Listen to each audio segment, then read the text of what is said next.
The preceding program was paid broadcast. Any ideas, comments, and opinion expressed by the program hosts do not necessarily reflect the views and opinion of the station.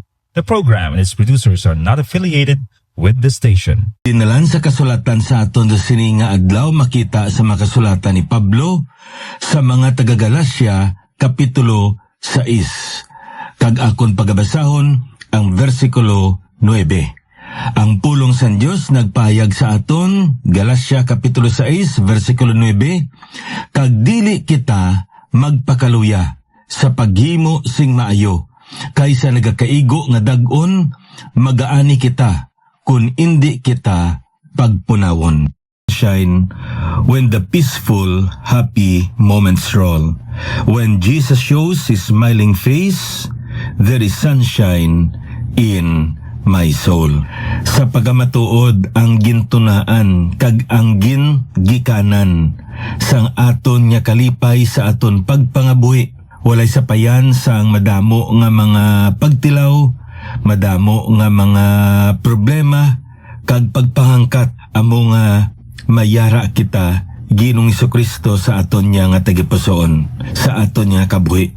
Kag tungod sini siya kag wala na sing iban pa ang nagahatag sa aton sa dako nga kalipay nga amo ini ang nagahatag sa aton sing kasiguruhan sang paglaom kag bisan pa sang kahulugan sa aton nga pagpangabuhi.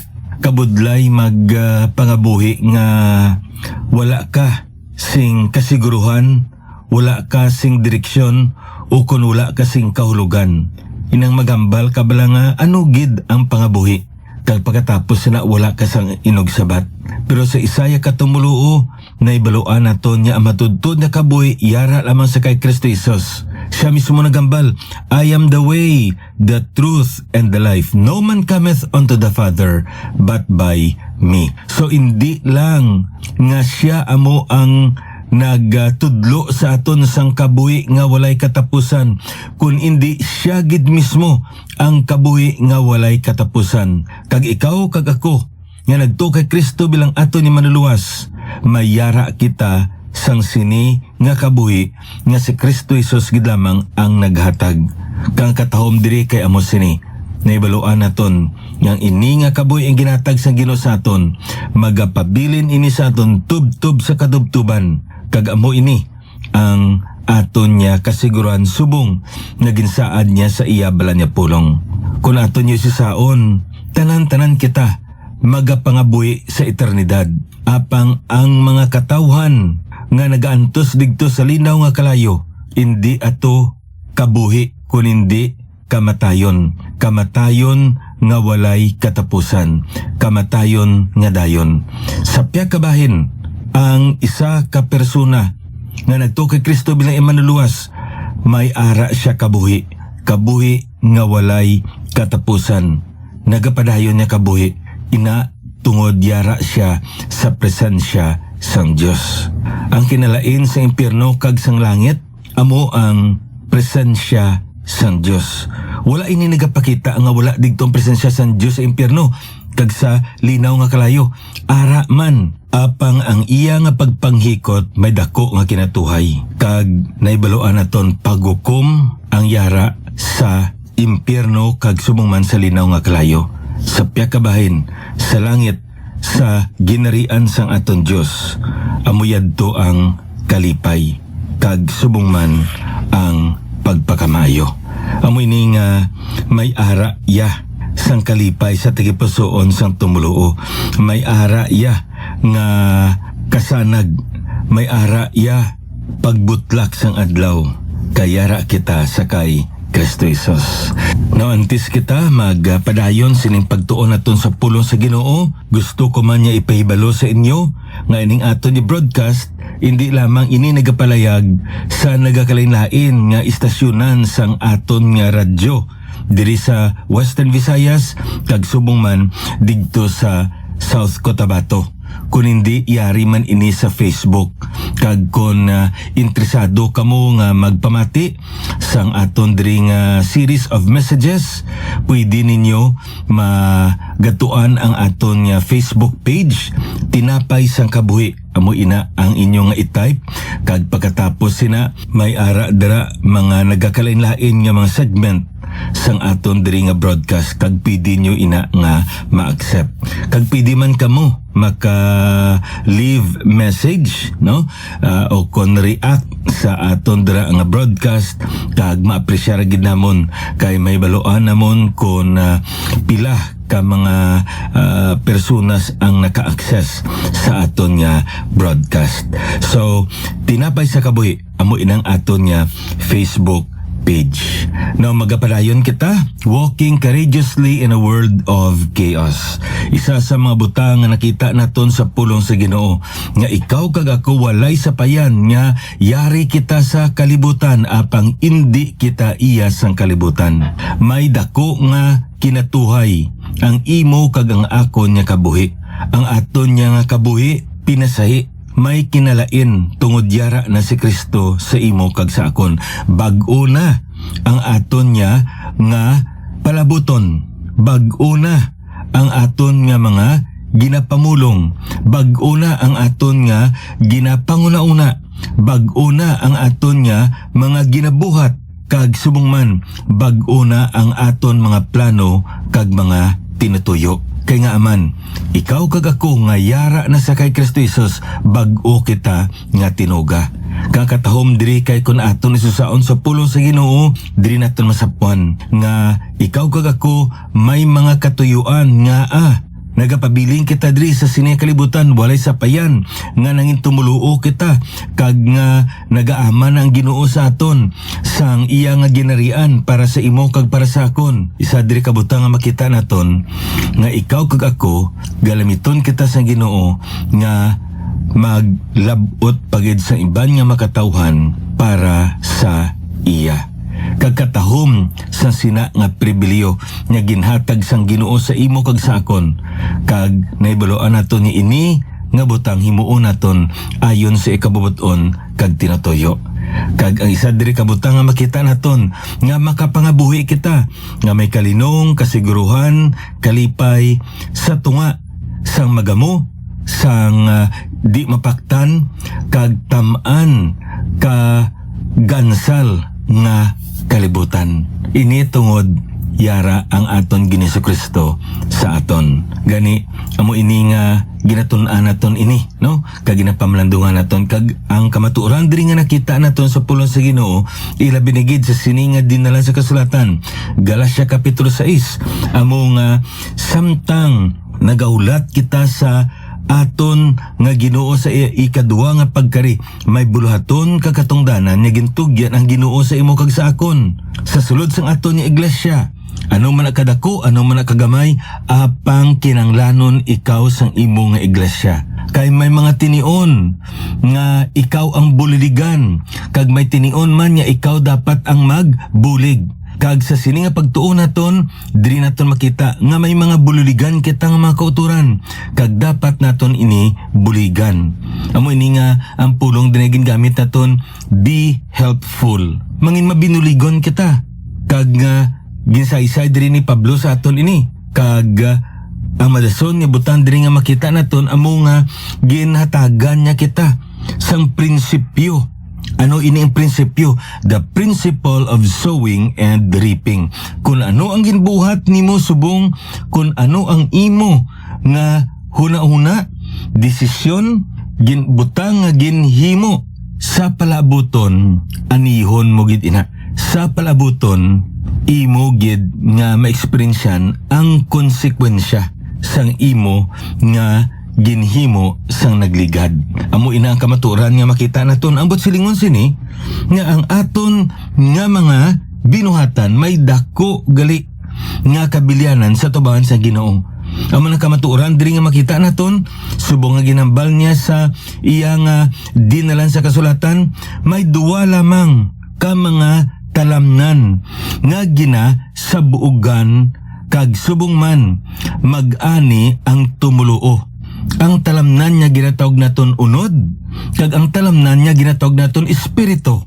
Ang unod, amo ini ang ginatawag naton the sinful tendencies of the believer. Kag ano ang anihon sini sa tion nga ang aton niya nga makasasala nga kinaugali. Amuya ang aton nga sundon, amuya ang aton hatagan sang pagpatuhoy. Ang abal sa Biblia sa aton, magaani kita sang kaduluntan. Corruption. Kag aton nga nakita nga ining pulo nga corruption, do katulad inigli sang isa ka pagkaon nga napasar na, panos na. So hindi maayo. Wala sing kaayuhan nga mahatag sa aton ang panos nga pagkaon. Kag kung kanon pa naton ini, anong matabo? Piliton tagid na kanon naton, makahatag lamang ini sang hilo sa aton nga lawas. Kag sa piyak kabahin, kung nagapanggas kita sa espiritu, sa balaan ni espiritu, anong butsilingon sini? Nga nagapanglakaton kita upod sa balaan ni espiritu, nga ginapaubos naton ang aton kaugalingon sa pagdihon sa balay espiritu sa aton kabuhi. Gintugutan naton nga ang balay ni espiritu magakontrolar sa aton ni kabuhi. Ang butsilingon sini, nga nagakabuhi kita sa balaan ni espiritu.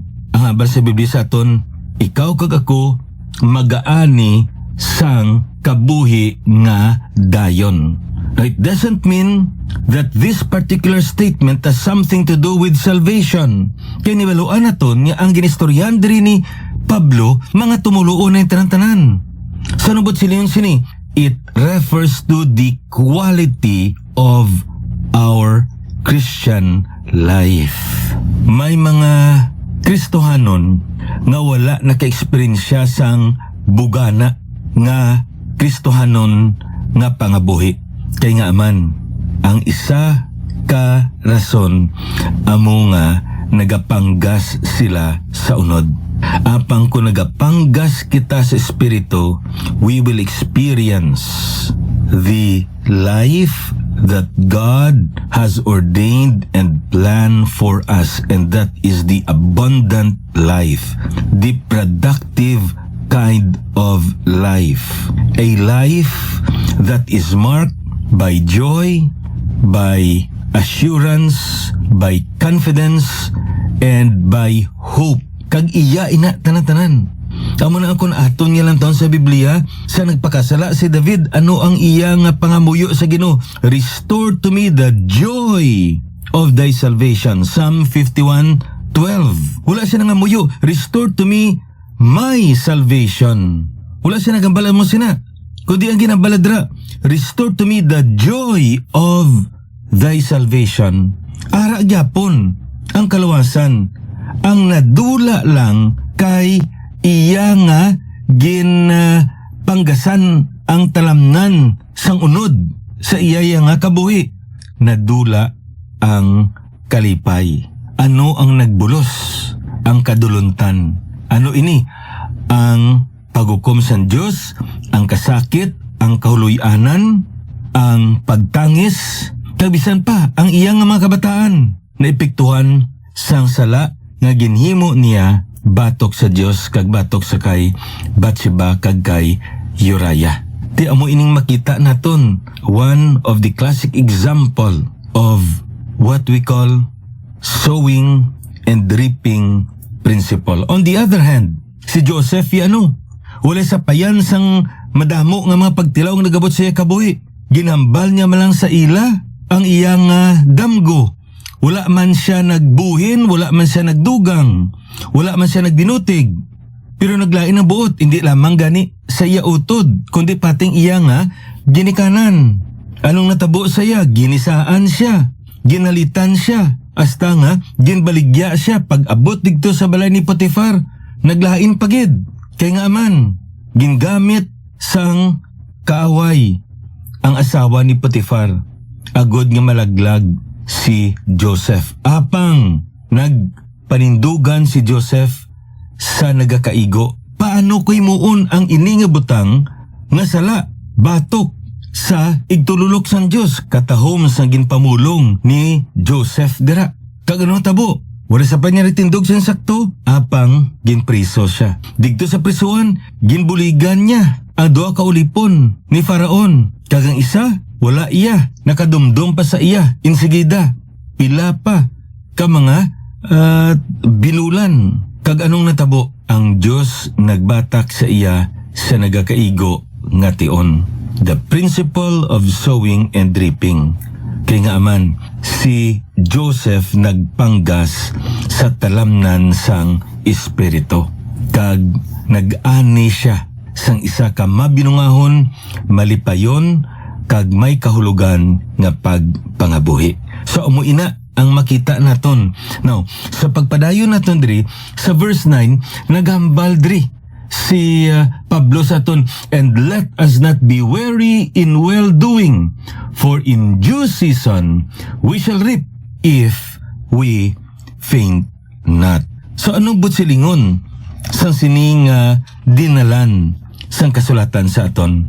Diri naton makita ang isa sa mga kinaiya nga dapat gid naton batition kag atipanon sa aton nya Kristiyanon nya pagkabuhi. Ano ini? Ang ginatawag naton patience, ang pagbatas, ang pagpadayon walay sapayan sang mga madamo nga mga kaupangan kag mga sablag. Makapadayon kita kay nga aman may mga tinion sa aton kabuhi nga tinuig nga matutom kita sa pagpangalagad sa Diyos. Mabinuluйgon kita, maalwan kita, kag nagasakripisyo kita para sa makauturan naton. Kag masami, hindi naton mabaton ang balos sini. Ang pagpakamaayo sang Diyos sa aton nga mga binuhatan. Subo nga aton kuntani nga gina lauman. Ano ba silingon sini? May problema siya, ginbuligan mo. Pila ka tuig ang nagligad. May problema ka. Kag nagalaom ka, nga siya kuntani, makabulig man sa imo. Gamiton man sa San Diyos, nga makabulig sa imo. Pero wala gid. Ti, kung kaisa hindi lamang ina, kaisa, kadua, katatlo matabo. May posibilidad nga madahamo nga mga tinion. Kag tungod sini, ang dako nga tentasyon sa imo kag sa akon, amo nga magambal kita. Kung mag-amo man lang ni, bahala na lang kamo da. Salbaron ko akong kagulingon, bahala na lang kamo. Kung mag-amo man lang ni, nga ako lang permi, pero kamo do hindi iya makabulig sa akon, mauntat na lang ko, bahala na lang kamo da. Ti, ang ini nga butang na antisipar ini sang aton nga Ginoo. Amo ini maisabala kuno ko managwali.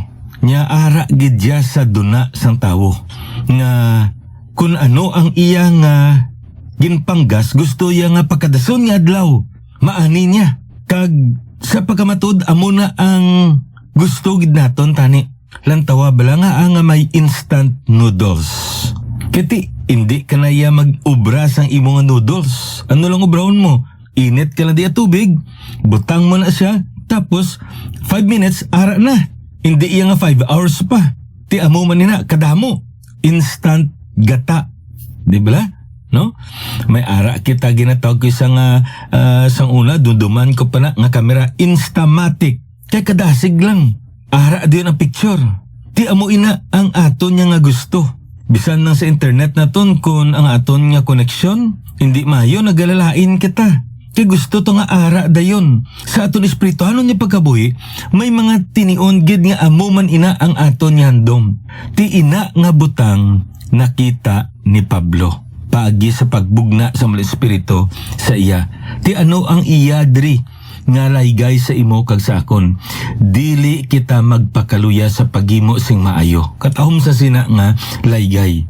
Kaysa nagakaigo nga dag-on, magaani kita kung hindi kita magkapunaw o kung pagpunawon. Ngayon pulong bala nga gingamit sang Bible sa aton. Sa aton diri nga King James Bible ang gingamit ri. Let us not be weary. May ara iban nga pulong nga ginagamit loose heart, no? Madulaan ka tagipusoon. Anong ba't silungon sina? No? Maluya ka. Ining pulong gali nga weary. It means to be exhausted to the point of giving up. Bawa mo gini. No? Nablang maluya ka na, kag nalapyo ka na, nakapoy ka na, kag tapos mambal ka na lang Baw grabe gid. Ti, mangampo na lang ko. Matalikod na lang ko, mauntat na lang ko. Do katulad sa isa ka manugampang nga nagadalagan. Bira-bira iya nga dalagan. Kay ti, 1,200 meters ni. Bira-bira sa dalagan. Dasig-dasig nga nga dalagan. Pag abot na sa mga 800 to 900 meters, galalain na sa kay kapoy-kapoy na gid. Nagapanulom na yan iya panulukan, tama na kabugat ang iyang kag mabatsagan niya na nga nagapalanginit na ang iyang paginawa. Kag anong matabo, matumba na lang siya kay nagampo na siya sa pagdalagan. Ti amo ini ang ginambal diri ni Pablo sa aton. Hindi dapat ikaw kag ako magampo. Wala isa pa yan. Nga tama na kita ka luya kag makapoy, pero dapat hindi kita magpangampo. Kaya nga man, ara sa unhan ang pag-anis ni. That's why this is a very good challenge for us. We should not be discouraged. We should not give up. Rather, continue on. Press on. Because the harvest is near. Ayhan ang ini nga harvest. Hindi sa sini nga pangabuhi naton apang patod gid nga sa palaboto naton nga pagpangabuhi. That's why remember this. The sowing is in this present life, but the reaping, the harvesting is both in this present life and in the life that is in the future.